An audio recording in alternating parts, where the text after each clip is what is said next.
Hey coffee nerds. So today's a very special day because we're going to be leaving our coffee station, our home coffee station behind, an occasional tomato station, because today is the world's biggest coffee tasting. So I got to take a quick walk over to a good friend's house, right across the hall. Let's go check in to see how the prep is going.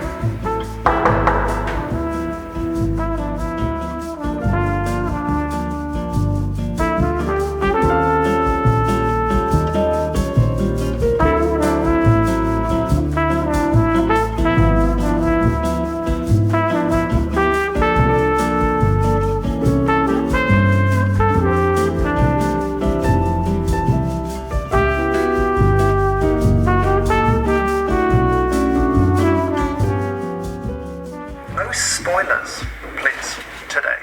Now that's no spoilers after the event when you talk about what you tasted and what you liked, because I hope you're going to talk about it. You know, that would be good. So no spoilers on social media or any of that kind of stuff. But I'd also ask, and I can't stop you doing it, but I would say no spoilers in the chat. If you think you know what something is, write it down.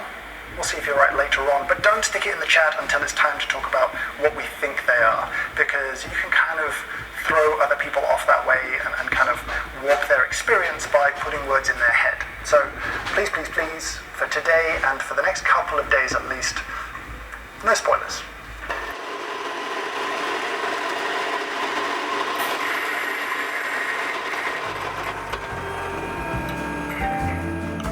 Even if there's a variance of 30 seconds, it doesn't make that much of a difference. Even if there's a variance of a few grams of water here and there, it doesn't make that much of a difference.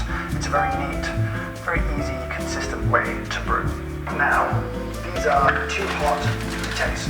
You can taste them without blending and stuff, probably, but your body, your mouth, your nose, the whole, olfactory system isn't very good at effectively tasting hot liquids or very cold liquids. So we just wrapped up this cupping with Square Mile, James Hoffmann, world's largest coffee cupping, and there's a lot of great takeaways. I'm going to describe them in a second, but one, that I haven't really been able to put into practice yet because I haven't done a lot of public cuppings since COVID, since the pandemic kind of came into full swing. But one that he had mentioned is kind of an alternative, which is not even necessarily a new thing. I think a lot of people don't like to share spoons when cupping. I don't particularly mind, but specifically these days, the new standard is just taking your spoon and putting it in your cup. It seems pretty straightforward, pretty easy, but if you're doing any cuppings coming up, or you're maybe your coffee shop and you want to taste some new coffees with your staff, or you're just at home with some friends, you can just put it in your cup and cup it the same way that you would from the spoon. So that's interesting. Back to the cupping.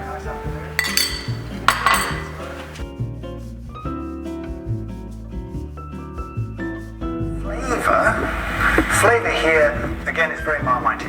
There are flavors that some people might like a kind of corn or popcorn kind of flavor, though it does have a little bit of sort of slightly burnt popcorn quality to it. You might detect a strong kind of rubbery or kind of plasticky smell. To some, it's woody, to some it's earthy, to some leathery, to some something. So that was it. The world's largest coffee cupping. This is the second time that James has done this, live in front of a bunch of people around the world, but it was much bigger this time. I didn't get to attend last time, so I'm super grateful for my friend Per, who lives across the hall, for buying the coffee and supplying that so we could taste it together. So I did wait a few days before posting this video because I wanted to, and you can go back and watch the live. I'm pretty sure James left it up on his channel, but I wanted to not make any spoilers about which coffees were which. This is very important for a coffee cupping, is to not influence when you're tasting based on bias, but also based on specific flavor notes that other people attribute to it. So anyways, all of that being said, super cool to be a part of. I have the bags here. I'll basically describe them to you now just so you can get a sense. I'm not going to go through all the flavor notes and bore you with the details, but it was really cool to see Guatemala on the table. Is a washed, I believe. Really nice, fruity. B was a Costa Rica honey process, and then C was an Ethiopian. This one was definitely one of my favorites on the table, but it was a wash process, really cool. And D, this one, you know, and we mentioned when we were cupping it, it was this. So this is a natural Ethiopia, and we're just saying how it's a very, you know, love-hate relationship that people have with naturals. I personally do enjoy them. I think every type of coffee can be enjoyed in a different way, but totally understand if, you know, if that's not your cup of coffee, we'll say. So I'm not going to get into it right now, but really nice fermenty type flavors, for lack of a better term. But this one's super interesting, and I love that James included it in the mix this time. So this E was Robusta. It was a Robusta from Uganda, and he revealed that at the very end. It was very clear that it was not like the rest of these coffees. If you've ever tasted Robusta on its own, or sort of a darker roast, or more of a bitter type of coffee, that was mainly the flavors that were attributed to it. It wasn't that dark of a roast, but it was clearly very different. And so I love that he included it, because I think Robusta gets a lot of bad rap, and I can totally understand why. And I can understand why maybe some of you find it like very offensive flavors. There's a lot of rubbery flavors attributed to it. Maybe some pepper, clove. That's what you know. That's what spoke to me.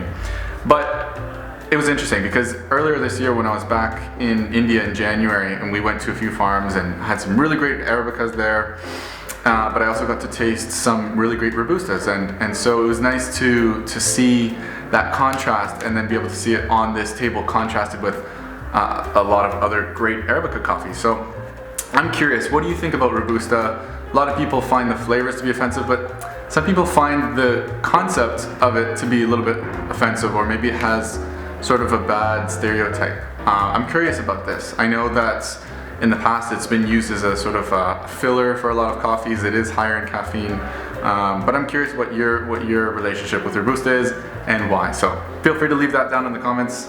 I'd love to hear about it, start a discussion. But anyways, it's not a Robusta cupping. This is a great coffee cupping. I'm glad that we could be a part of it. Maybe you were there. And so hope to see you in a future video coming soon. Cheers.